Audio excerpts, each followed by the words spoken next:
Despite his famous no-killing rule, Christian Bale's Batman kills many people throughout Christopher Nolan's Dark Knight trilogy, and he's not the only live-action version to do so.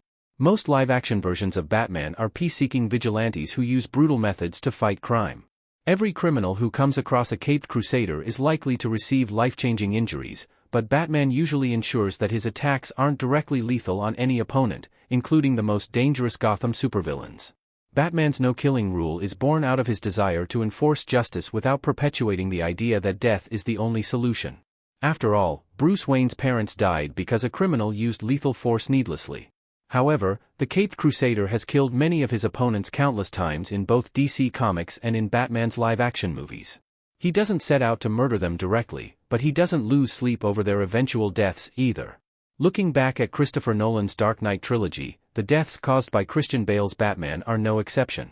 Christian Bale's Batman killed 17 people in the Dark Knight trilogy. Batman kills Harvey Dent aka Two-Face and Ra's al Ghul in the Dark Knight trilogy.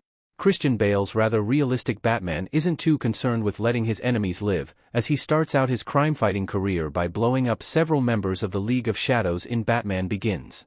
While he doesn't attack them directly, the explosion he uses as a distraction to escape the temple likely kills many of them.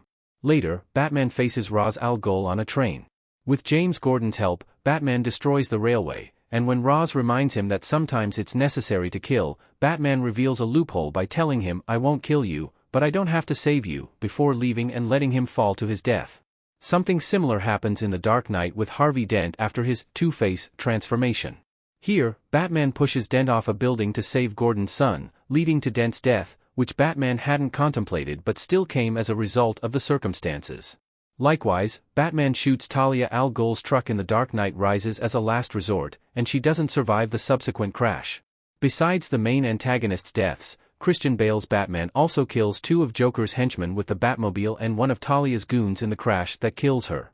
This all amounts to a grand total of 17 murders, give or take. How Bale's Batman kill count compares to Keaton and Affleck.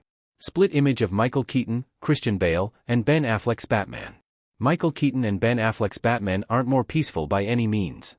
Keaton's Batman brutally takes out several Joker goons with his Batmobile, throws others from great heights, and explodes a chemical factory with no regard for any possible survivors.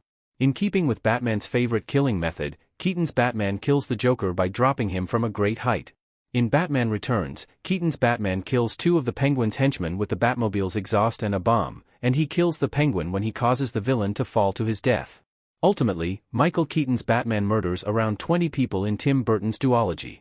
Ben Affleck's Batman is much more brutal than any previous Dark Knight, and less careful about hiding it. Despite not having his own solo movie in the DCU, Affleck's Batman kills more than 10 criminals with the Batmobile, the Batwing, a grenade, a wooden crate, an exploding flamethrower, and his bare hands in Batman v Superman: Dawn of Justice. He also kills several enemies with a machine gun in the Nightmare sequence and multiple parademons in both Justice League's theatrical cut and Zack Snyder's Justice League, all for a total of over 30 on-screen kills.